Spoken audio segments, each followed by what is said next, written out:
Om Swastiastu, Bapak Tutor yang terhormat. Nah, izinkan hari ini saya untuk membahas pura secara singkat. Seperti yang kita ketahui, pura adalah tempat suci umat beragama Hindu. Nah, di dalam pura kita bisa mendekatkan diri atau sembahyang kepada Tuhan Yang Maha Esa dan juga banyak belajar budaya. Nah, untuk masuk ke dalam pura tersebut, tentunya adanya etika, aturan, dan sikap yang baik yang harus dijaga. Nah, adanya etika membuat kita akan merasa hormat dengan Ida Sang Yang Widi Wasa dan juga antar sesama. Tentunya tanpa adanya etika yang baik, adanya pribadi yang baik, pura tentunya akan kehilangan kesakralannya dan wibawanya. Nah, di zaman modern ini, pura tidak hanya digunakan sebagai tempat berdoa saja, tetapi pura digunakan juga sebagai tempat spiritual atau tempat mendekatkan diri kepada Ida Sang Yang Widi Wasa.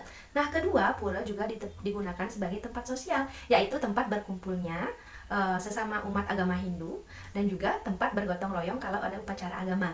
Nah, ketiga, pura juga digunakan sebagai tempat budaya, di mana kita bisa belajar membuat banten atau perkara di sana, kita bisa belajar tari-tarian, kita juga bisa belajar gamelan atau gong di sana. Jadi keberadaan pura ini adalah sangat penting bagi umat agama Hindu karena kita bisa mengingat Sang Pencipta kita atau Ida Sang Yang Widi Wasa dan ingat kebersamaan atau kegotong royongan dengan sesama umat Hindu sedharma.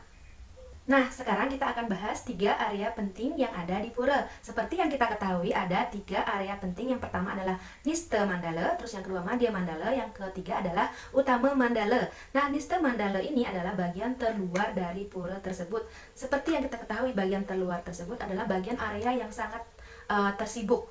Jadi seperti halnya kita ketahui adanya tempat parkir, adanya wantilan, adanya kios-kios atau warung-warung. Nah, yang kedua adalah Madhya Mandala, yaitu adalah bagian tengah dari pura itu sendiri. Nah, di dalam Madhya Mandala ini biasanya umat Hindu akan mempersiapkan banten-banten yang akan dihaturkan ke hadapan Ida Sang Yang Widi Wasa. Biasanya mereka akan mengambil air suci untuk pembersihan diri, terus mereka akan mencuci tangan mereka dan mempersiapkan segalanya sebelum dihaturkan ke bagian utama mandala. Nah, yang terakhir yang saya sebutkan adalah bagian utama mandala atau bagian dalam atau bagian area yang paling suci. Karena di tempat ini digunakan untuk menghaturkan upakara atau sesajen, karena di sini tempatnya ada Padmasana, adanya Meru. Jadi makna yang sesungguhnya ada di area utama mandala ini adalah tempat bersemayamnya Ida Sang Yang Widi Wasa. Jadi keheningan, kebersihan itu harus sangat-sangat dijaga agar bisa fokus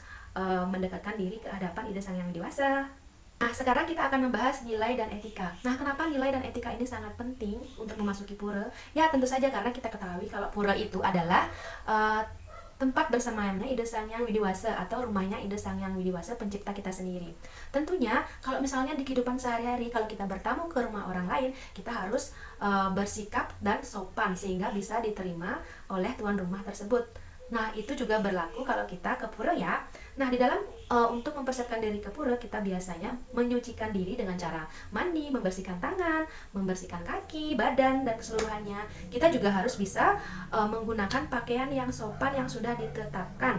Jadi, memakai kaman, selendang, baju, dan sebagainya harus sesuai pakem yang sudah diarahkan oleh Parisada Hindu Dharma. Nah, yang ketiga adalah di dalam memasuki pura kita juga harus bisa mengontrol ucapan dan pikiran kita. Jadi kita tidak teriak-teriak, bicaranya yang halus, tidak mengganggu umat lain yang lagi khusyuk untuk sembahyang.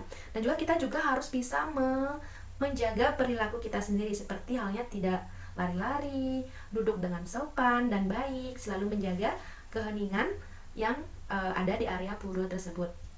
Nah, tantangan-tantangan umat Hindu di dalam era modern ini biasanya adalah karena perkembangan teknologi yang terlalu pesat, terus yang kedua menyebarnya atau perkembangan fashion yang modern, yang ketiga adalah penurunannya sikap atau etika atau moral dari generasi muda. Contohnya, seperti yang kita ketahui banyak sekali orang-orang yang masih bermain HP ketika persembahyangan dimulai, apalagi sudah berada di dalam utama mandala atau bagian dalam pura tersebut yang seharusnya orang-orang sudah pada fokus untuk sembahyang. Terus etika berpakaiannya juga semakin menurun. Biasanya mereka mengikuti mode-mode atau jauh dari pakem-pakem yang telah ditetapkan.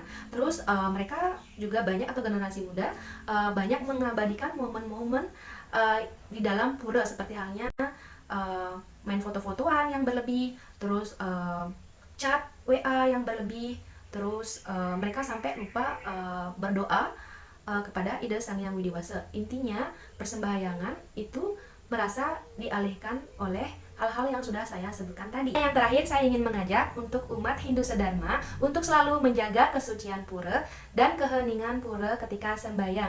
Nah, untuk anak-anak muda jangan terlalu terdistraksi dengan perkembangan teknologi seperti halnya main HP di area persembahyangan. Terus untuk umat Hindu sedharma yang sudah memiliki anak-anak, jangan lupa untuk mengingatkan anak-anaknya untuk selalu menjaga keheningan dan kesakralan pura itu sendiri ya. Terima kasih.